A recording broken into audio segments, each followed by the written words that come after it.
जय जय राम, जय श्री राम, श्री राधे राधे। मेरे प्यारे सभी भक्तों, आज हम आप लोगों को बताएंगे कि निर्जला एकादशी का जो व्रत है कैसे करना चाहिए, उसके पूरा नियम क्या है, किस भगवान की पूजा करें, क्या चीजें दान करें, ऐसा कब पानी पिए, कब से कब तक रखे, कितने प्रकार की एकादशियां होती, सब चीजें आज मैं इस वीडियो में आपको बताऊंगा। इस वजह से आप इस वीडियो को पूरा जरूर देखिएगा। यदि आप भगवान में विश्वास रखते हो, भगवान में आस्था रखते हो, तो इस वीडियो को पूरा जरूर देखिएगा, ताकि यदि आप एकादशी का व्रत करते हो या करती हैं तो आपसे कोई चूक ना हो जाए, क्योंकि हल्का सा चूक इसमें कहीं ना कहीं बहुत बड़ा आपको पाप का भागीदारी भी बना देता है। तो जो इस बार की एकादशी पड़ रही है 31 मई को पड़ रही है निर्जला एकादशी। निर्जला मतलब नाम से ही पता चल रहा है कि बिना जल का करना है। वैसे यह एकादशी जो निर्जल का करना है, लेकिन कई प्रकार से आप कर सकते हैं। एक एकादशी है बिना पानी पिए, मतलब सवेरे जो है 4 बजे से पहले आप जो है पानी पी सकते हैं। तो 31 मई के दिन आप जो है 4 बजे से पहले उठ करके पानी पी लीजिए, उसके बाद से आपको पानी नहीं पीना है। आप एक दृढ़ संकल्प करिए कि मैं जो है एकादशी का निर्जल व्रत रख रही हूं या रख रहा हूं, और मैं जब तक एकादशी का व्रत पूरा नहीं होगा तब तक मैं पानी नहीं पी सकता हूं। ऐसा संकल्प लेना होगा और उसके बाद से भगवान के सामने आप जो निर्जल एकादशी का ही संकल्प करें। कहीं ऐसे वैसे जगह पर बैठ के नहीं, यदि आपके घर में छोटा सा मंदिर हो तो जगह पर बैठ के संकल्प करें, ताकि आपका जो संकल्प वह पूर्ण करने में कुछ भगवान का भी सहयोग होता है। यदि आपके मन में सच्ची भाव, सच्ची श्रद्धा हो तो बहुत ही लाभदायक होता है। अब मन में तो अगर श्रद्धा होती तभी तो लाभदायक, नहीं तो मन में कटुक रहेगा, मन में बेईमानी रहेगा, मन में धोखेबाजी रहेगा, बगल वाला कुछ खा रहा है, बगल के पड़ोस में कुछ हो रहा है, तो ये सब चीजें अगर मन में चलता तो बिल्कुल नहीं। आपको उस दिन कंसंट्रेट करना होगा अपने दिमाग पर, ताकि आपका मन इधर उधर नहीं भटके। आपको सच्चे मन, तन मन धन से भगवान के चरणों में अपने आप को समर्पित कर देना और कहना, भगवान मैं आपका दास हूँ, छोटा सा तुच्छ दास हूँ, और आज मैं निर्जला एकादशी का व्रत हूँ, इस वजह से कुछ भी मेरे साथ विघ्न परेशानी न, मेरा मन ना डोले। आप ओम नमो भगवते वासुदेवाय नमः का मंत्र का जाप करिए तो बड़ी ही कृपा होगी। यह जो एकादशी का व्रत जो है हरि का दिन माना जाता है, हरि का दिन साक्षात। और दूसरा प्रकार की आप एकादशी क्या कर सकते हैं कि 24 घंटा मतलब 31 मई 4 से शुरू करें और अगले दिन जो है 1 जून को 4 बजे तक आपको पानी नहीं पीना है। दूसरे प्रकार की जो एकादशी है कि आप जो है 4 बजे संकल्प ले लेते हैं कि मेरे को पानी नहीं पीना, और जैसे सूर्यास्त होता है, सूर्य के ढलने के बाद यदि आप पानी पी लेते हैं तो भी यह एकादशी का फल आपको मिलता है। और तीसरा जो है आप पानी भी पीते हैं और फलाहार रहते हैं तो आपको एक एकादशी के बराबर फल मिलता है। तो ये जो एकादशी के प्रकार है, 3 प्रकार से लोग रह सकते हैं। एक जो है आप फलाहार रहिए, पानी पीजिए, लेकिन आपको अन्न नहीं ग्रहण करना है, तो एक एकादशी है और इसमें आपको एक एकादशी के फल का बराबर आपको पुण्य मिलेगा। यदि आप शाम तक पानी नहीं पीते हैं, सूर्यास्त होने के बाद यदि आप पानी पीते हैं तो इसमें आपको 24 एकादशी के बराबर फल की प्राप्ति होती है। यदि पूरा 24 घंटा आप निर्जल रह जाते हैं, बिना पानी पिए रह जाते हैं, तो आपको 26 एकादशी के बराबर फल मिलेगा।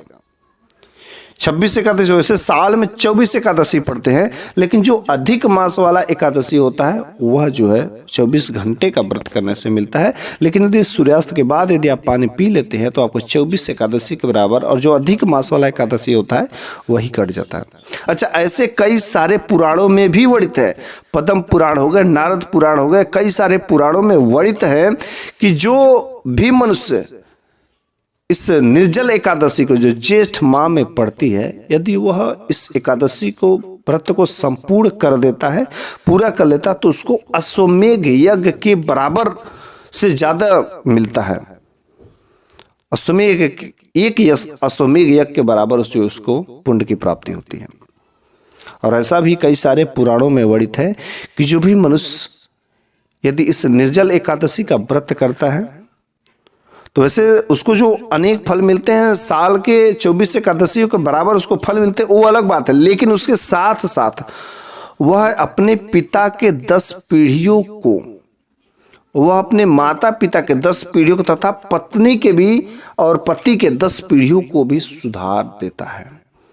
उन लोगों को भी उसकी पुण्य की प्राप्ति होती है। ऐसा एकादशी का व्रत है। इसमें भगवान की भक्ति का जो अपार महिमा है, साक्षात भगवान की कृपा आपके ऊपर रहती है, दया दृष्टि रहती है। बहुत ही अच्छा यह जो निर्जल एकादशी वैसे सबको करना चाहिए। और यह जो एकादशी को भीमसेन एकादशी भी कहा जाता है, क्योंकि यदि 5 पांडवों में जो अर्जुन, भीम, नकुल, सहदेव और एक युधिष्ठिर, सभी लोग व्रत का उपवास करते थे। माता कुंती हमेशा उन सबों से व्रत करवाया करते, लेकिन भीम भुक्खड़ कहते थे ना मुझसे व्रत नहीं हो पाएगा मेरी माँ, लेकिन जबरदस्ती कुंती माता रखवाती थी।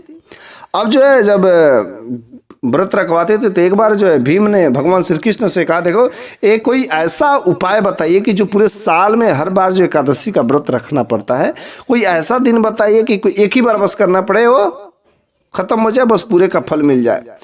तो वहां पर भगवान श्री कृष्ण ने भीम को यही जो निर्जल एकादशी है ऐसा व्रत करने को कहा है। इसलिए इसको भीमसेन एकादशी भी कहा जाता है। लेकिन भीम भाई ने तो रखा, एकादशी का व्रत रखा है निर्जल वाले, लेकिन बेचारे का भूख और प्यास, भूखे भूखड़ प्यास लग गए उनको, शाम के समय मूर्छित होकर गिर पड़े। भीमसेन एकादशी या पांडवों की एकादशी भी बोली जाती है। अच्छा, इस दिन अपने प्यास को कंट्रोल करना है तो कैसे क्या करेंगे? आपको बहुत ज्यादा प्यास लगती है और भूख लगता है तो खास करके पानी पर, क्योंकि गर्मी का सीजन रहता है, बहुत ही अपार गर्मी रहती है, दिन भी लंबा रहता है, तो इस समय यदि आपको पानी पर कंट्रोल करना था, आपको पहले से ही थोड़े से प्रैक्टिस बनाना होगा। कल यदि परसों एकादशी का व्रत है, आज से कुछ प्रैक्टिस क्या करना है आपको कि आपको नमक का सेवन कम करना, बिल्कुल ही नमक मत खाइए, आलू का सेवन मत करिए, कम अनाज का उपयोग करिए, अनाज के दानों का कम उपयोग करिए, और ज्यादा जो है पेयजल का उपयोग करिए। गौगब यदि दूध यदि लेते हैं तो बड़ी अच्छी बात है, तो ज्यादा पेय पदार्थों का उपयोग करिए, ना कि अन्न पर उस पर ज्यादा मत डिपेंड रहिए। पहले से 2-3 दिनों से यदि आप प्रैक्टिस करते हैं, क्योंकि नमक जो है हो गया, आलू हो गया, कुछ ऐसी चीजें होती हैं कि जो पानी को अवशोषित करती है, आपके शरीर के अंदर रहेगा तो वह पानी को अवशोषित करेंगी, जिसकी वजह से आपका गला सूख जाएगा और आपको पानी की जरूरत होगी। तो वैसे पदार्थों को हमें ग्रहण ही नहीं करना, लेना ही नहीं है। उस दिन वैसे सभी औरतें शाम के समय में जब 4 बजे पानी पीती हैं, 4 बजे के पहले, तो उस समय क्या होता है कि ग्लूकोन डी ले लेती हैं, तो ग्लूकोन डी से भी अच्छा राहत मिलता है, क्योंकि आपका गला नहीं सूखने देता है। और ये जो पूरा का पूरा जो एकादशी का व्रत है, आपको 24 घंटा यदि कर लेते हैं तो उसके बाद आप पारायण करिए। और पारायण करते समय आप जो है ठंडी वस्त्रों का दान करें, जिससे शीतलता प्राप्त हो। आप ब्राह्मण को क्या कर सकते हैं कि वस्त्र दान कर दें, घड़ा दान कर दें, लोटा दान कर दें, पंखा दान कर दें, ये हैंड फैन आता है उसको दान कर दें। मतलब ये जो चीज़ें यदि दान कर दें जिससे शीतलता प्राप्त होती है, तो आपको और ही ज़्यादा पुण्य की प्राप्ति होती है। ऐसा ये भी वर्णित है कि राजा हरिश्चंद्र को अपना राज्य वापस पाने के लिए उन्होंने भी इसी निर्जला एकादशी का व्रत किया था, इसी निर्जला एकादशी का व्रत। तो ऐसा यदि आप एकादशी का व्रत करते तो आपको हर प्रकार के धन धान की प्राप्ति होगी। आपको धार्मिक दृष्टि से देखा जाए तो आपको दोनों प्रकार की धन मिलती है। एक आध्यात्मिक जो धन होते हैं, जो आपके जन्मांतर को बनाते हैं, वो तो धन मिलेगा ही मिलेगा, लेकिन जो सांसारिक जो धन है वो भी आपको दोनों प्रकार के धनों की इसमें प्राप्ति होती है। सांसारिक सुख भी मिलता है और जो आध्यात्मिक सुख भी मिलता है, दोनों प्रकार के आपको धन की इसमें वृद्धि होती है। इस वजह से निर्जला एकादशी का व्रत तो हमारे हिसाब से सभी को करना चाहिए। जो भी भक्त, जो भी पुरुष इसकी महिमा नहीं जानता है वो मूर्ख है।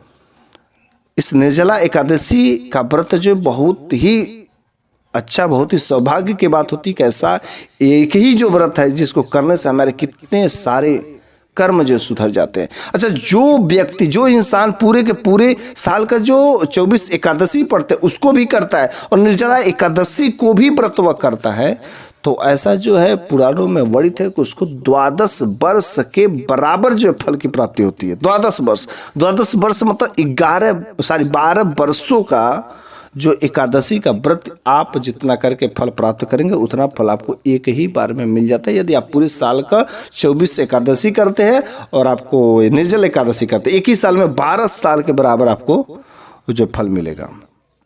ऐसा है निर्जल एकादशी की महिमा, ऐसा है इस एकादशी की महिमा। यदि आप अपने ऊपर भगवान की परम शक्ति सीधा आपके ऊपर भगवान का हाथ हो तो ऐसा चाहते हैं तो आपको एकादशी का व्रत करना शुरू कर दीजिए। और ये जो इस बार की जो 31 मई की निर्जल एकादशी, कोशिश करिए कि संपूर्ण हो जाए, 24 के 24 घंटा आप निर्जल एकादशी लेने का संकल्प करें तो आपको हर प्रकार से धन धान की प्राप्ति होगी। इस दिन यदि आपको एकादशी का व्रत करना है तो कहीं घर से बाहर मत घूमिए, क्योंकि बाहर घूमेंगे शरीर में हलचल होगी, तो उससे क्या होगा कि आपको शरीर का मशीन जो है ज़्यादा काम करेगा, जिससे हो सके पानी की डिमांड करें। तो इस वजह से आप ज़्यादा घर में घूमिए मत, कहीं बाहर तो बिल्कुल ही मत जाइए, धूप में बिल्कुल ही मत जाइए। आप जो आपका घर सबसे ठंडा हो उस घर में आप बैठ करके भगवान के नाम का जाप करिए तो बड़ी अच्छी बात होगी। वो भी बोल करके आप जाप बिल्कुल ना करें, मन में जाप करें। मन में जाप करेंगे तो आपको बहुत ही फल, क्योंकि बोलेंगे तो उससे सबके शरीर की एनर्जी जाएगी। तो बोलना नहीं है, आपको मन में ही भगवान के नाम का जाप करना है। माला यदि आपके हो तो माला लेकर के जप सकते हैं, आप हर प्रकार के उपाय कर सकते हैं, लेकिन आप जो ना पानी पीने का भी संकल्प जरूर पूरा करिएगा। जय जय राम, श्री राधे राधे।